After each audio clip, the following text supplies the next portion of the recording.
You have been close enough to touch it, not once, several times. The relationship that was genuinely good early before you found the thing wrong with it that you needed to find. The opportunity that arrived at exactly the right moment that you examined until the examination itself became the reason it didn't happen.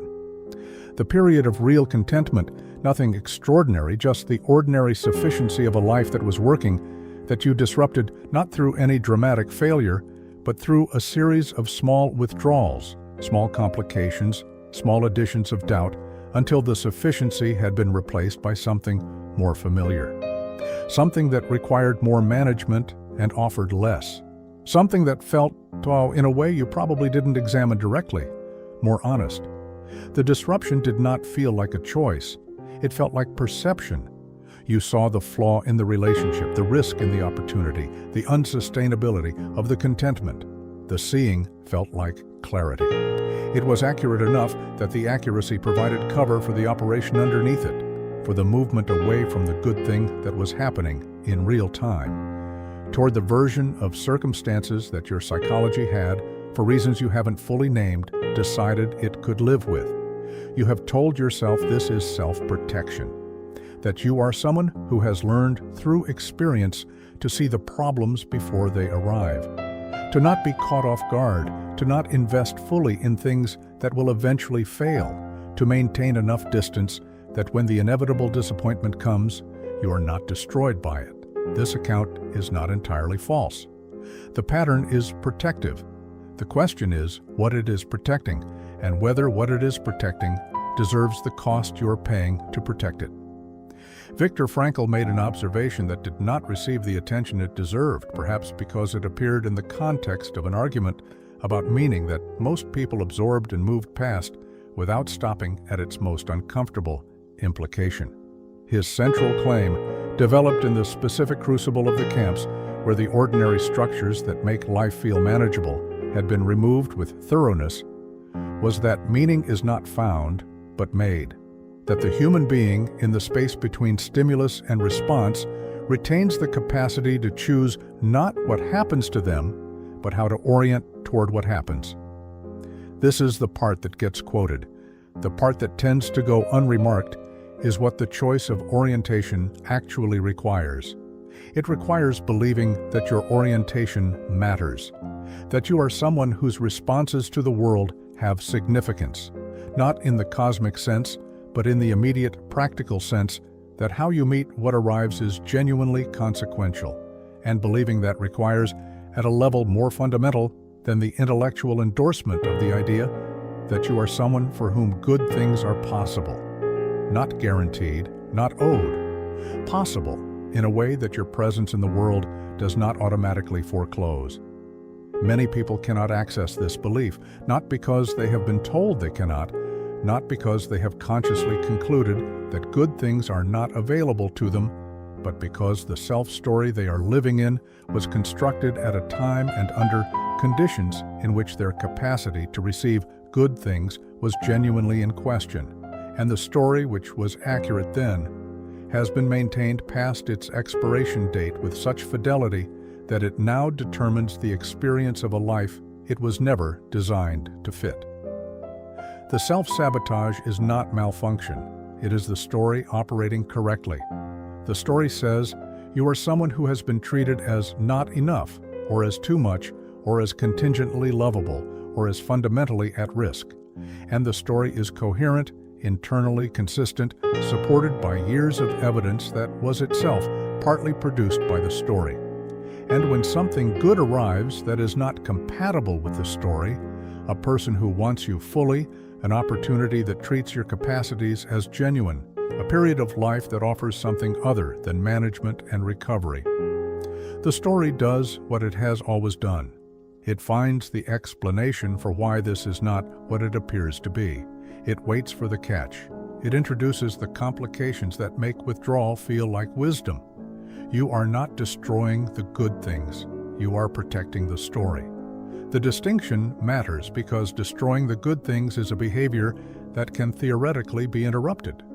Protecting the story is a survival operation, and survival operations do not respond to behavioral intervention at the level of behavior. There is a way this tends to express itself that is worth naming precisely, because the general version is too easy to recognize and too easy to dismiss as someone else's problem. The general version is you self-sabotage when things go well. You probably accept this about yourself to some degree. You may have even developed a vocabulary for it. You know you have avoidant tendencies, or commitment issues, or a pattern of leaving before you can be left. The vocabulary is accurate and functions, in practice, as a kind of management system. You know the pattern exists, you watch for it, you sometimes catch it in progress. And then it happens anyway, in a form sufficiently different from the last time that the watching didn't help. The specific form worth examining is the one you probably haven't been watching for. It is not the dramatic exit or the sudden discovery of disqualifying flaws in the person or the situation. It is something quieter and more corrosive. The gradual reduction of investment in the present good thing in favor of an intensified orientation toward the next problem, the next risk, the next version of the situation that hasn't arrived yet, but that you are already managing. The good thing is not left. It is hollowed out from inside by the redirection of attention away from what is actually here and toward the vigilance that your nervous system has decided is more honest than the contentment. The contentment feels wrong, not wrong in a way you can articulate, wrong in the way a room feels wrong when something in it is slightly misaligned. A persistent low-level unease, a quality of unreality, a sense that you are waiting for the thing that will confirm the rightness of the unease. And then, often, you produce it, not consciously. The confirmation arrives through the accumulation of small withdrawals, small failures of presence, small decisions to be elsewhere in the moment when being present would have reinforced the thing you are unable to fully inhabit. This is what Frankl was pointing at when he described the failure of meaning not as an absence of available meaning, but as an incapacity to receive it. The meaning is structurally available. The person cannot take it in because taking it in would require them to be, in that moment, someone other than who the story says they are. Carl Jung's concept of the shadow applies here in a direction that tends not to get discussed. Most accounts of the shadow focus on its darker content, the cruelty, the envy, the appetite, the things the conscious personality excludes because they are threatening or socially unacceptable. What tends to get less attention is that the shadow contains excluded positive content with equal indifference to valence. Everything that did not fit the story gets stored there, including the capacity for happiness, the belief in one's own worth, the experience of being someone who is genuinely chosen and deserves to be. For someone whose formative story was organized around contingent lovability, around being valued conditionally, or being too much for the people who were supposed to hold you, or learning that goodness arrived with conditions attached and was withdrawn when the conditions changed. The experience of being straightforwardly valued is not simply unfamiliar. It is incompatible with the self-structure. And what is incompatible with the self-structure gets processed in the same way anything incompatible gets processed. It gets excluded, or reinterpreted, or held at a distance that makes it theoretically available without ever actually arriving. The shadow in this case contains not your worst impulses, but your best expectations. And they are in the shadow not because you decided to put them there, but because the conditions under which the self was formed made their full integration impossible. They were too dangerous. To fully believe you were worth being loved was to set up a disappointment that at the time you could not have survived. So the belief got stored, the capacity got stored, and the story that developed in their absence became the self you've been living in. Sophisticated enough to appear as personality, coherent enough to feel like truth, and organized in its deepest function to prevent you from being hurt again in the specific way you were hurt the first time. The tragedy is that the prevention costs more than the original wound did. The original wound was suffered once. The prevention is ongoing, permanent, extracting a continuous toll from every good thing that approaches close enough to constitute a risk. Nietzsche's concept of ressentiment has a precise application here that tends not to get made. His argument was that ressentiment, the psychological state of someone who cannot enact genuine self-transformation, converts the incapacity into a moral position. What you cannot achieve becomes what you have chosen not to want. What you cannot tolerate in yourself becomes evidence of superior sensitivity. The refusal to change presents itself as the refusal to compromise. Applied to the person who self-sabotages at the threshold of happiness, the operation is specific. The inability to inhabit the good thing, which is real, which is experienced as a genuine incapacity, which is not chosen at the level of conscious will, gets organized over time into a set of positions about what you are and what you require. You become someone who has standards that most good things don't meet. You become someone who has been around enough to know how these things go. You become someone who values depth and authenticity in ways that make the uncomplicated good things seem naive, too easy, not yet tested by the difficulty that real things require. These positions are not dishonest. They have real content. There are things that genuinely don't meet your standards. There is real experience behind the wariness. But the positions are also doing something that the experience alone would not generate. They are providing a framework in which the incapacity to receive the good thing is indistinguishable from the refusal to accept the insufficient thing. And the framework protects the story by making its operation look like discernment.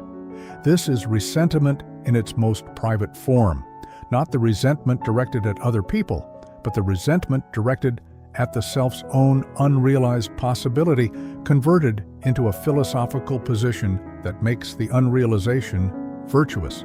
You have not failed to be happy. You have understood something about happiness that the people who seem to be happy do not. It is a position held with complete sincerity. And it is costing you the life that sincerity is supposed to serve. Here is the part that tends to be the most uncomfortable and the most necessary. The story of injury, the self-understanding organized around what was done to you, what you survived, what you learned about the world from the specific conditions under which you had to learn it, is not false. The things that happened. The conclusions that were drawn from them were, in context, reasonable. The self that developed in response was the best available adaptation to conditions that were genuinely difficult, and it has become the primary obstacle to the life that is now available. Not because the past should be overcome or transcended or released in any of the ways self-help frameworks suggest, most of which underestimate what they are asking, but because the story of injury, maintained as the organizing principle of the self, past the conditions that required it, functions as what Erich Fromm would recognize as a necrophilous orientation, an attachment to what is static, controlled, and safe over what is living, growing, and uncertain. The injury is real. The story of the injury has become a home. And what is required to receive the good thing is the willingness to leave home, not permanently, not by rejecting what the history contained, but by declining, in this specific moment, to use the story as the lens through which the present is processed. By allowing the good thing, the person, the opportunity, the period of life that is actually offering something, to be evaluated on its own terms rather than through the terms the story provides, by being for long enough to actually find out the person who does not yet know that this ends badly. This is not a reasonable request. It asks for the suspension of the most reliable intelligence you have about how the world works for someone like you. It asks for a quality of openness that feels, from inside the story, like the specific naivete that produced the original damage. The story is not wrong that this is dangerous. What the story cannot calculate is that the alternative, the permanent protection of the self from the very experiences that would allow the self to change, has its own cost, one that accrues quietly and does not announce itself as damage, but is damage nonetheless. Dostoevsky's underground man, at the most nakedly honest moment in the text, confesses something that tends to get underread in the context of what surrounds it. He is afraid of being cured, not of suffering, which he has organized into a kind of home. of the cure, because the cure would require him to become someone he has no evidence he can be. The suffering is familiar, is organized, is proof of his sensitivity and depth, and the seriousness with which he takes his own existence. The happiness, if it were available, if it were real, would ask him to become someone simpler, someone who had not needed all of this in order to exist. The fear is not irrational. It is the accurate perception of what happiness would require. It would require the abandonment of the self that was built for conditions that no longer hold. And that self, however costly to maintain, however limiting in its operations, is the only self that has proven it can survive. You know you can survive the difficulty. You do not know if you can survive the ease, because the ease requires a version of you that has never had to exist before. This is the thing that no behavioral change can reach directly, because behavioral change operates at the level of what you do, while the problem operates at the level of who you believe yourself to be. The intervention that the underground man needed, and that you need, is not a new practice, but a revision of the deepest layer of the self-story. The layer that decides, before any conscious evaluation, whether this is something you are the kind of person who gets. Marcus Aurelius returned to a specific instruction in his private notebooks with a frequency that suggests he found it genuinely necessary to hear it repeatedly. You have more than you think you do. Not in the material sense. He was not encouraging gratitude in the contemporary sense of the practice. He meant something more specific, that the resources available to the self in the present moment, evaluated honestly rather than through the lens of what has failed before, are typically greater than the story of the self's limitations would suggest. He was writing this to himself as the most powerful man in the Roman world, which makes it seem like an odd reminder. But he understood, as someone who had built his entire philosophical practice around the gap between the self as it fears it is and the self as it actually might be capable of being, that the story of limitation is extremely persistent, extremely resistant to direct revision, and extremely protected by the intelligence that would otherwise be available to examine it. He kept writing the reminder because he kept needing the reminder, not because he was failing to be the emperor. Because the internal experience of inadequacy does not scale with external evidence of competence. You probably know this version of this. The success that doesn't land as evidence of capability. The relationship that doesn't land as evidence of worth. The good thing that arrives and that you receive with the part of you that can hold it temporarily, while the deeper part waits for the catch that will confirm the story. The catch, when it comes, will feel like proof, but it will also be partly produced by the waiting, by the withholding of full presence, full investment, the quality of being actually there that the good thing required in order to become the thing it could have been. The question that this argument generates, the one worth sitting with before the intelligence that protects the story has had time to process it into something more manageable, is this. What would it mean to be wrong about yourself?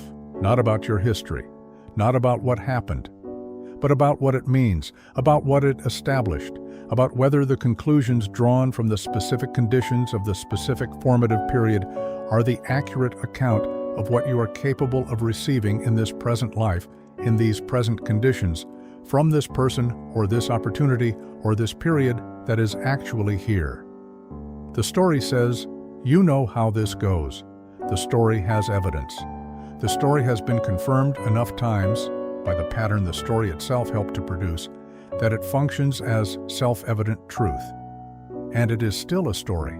It is still a construction assembled from selected evidence, interpreted through a lens that was ground to a specific prescription at a specific moment, and maintained because the alternative, the openness to being, in some fundamental sense, other than what the story says, requires a courage that looks, from inside the story, exactly like the naivete that got you hurt in the first place.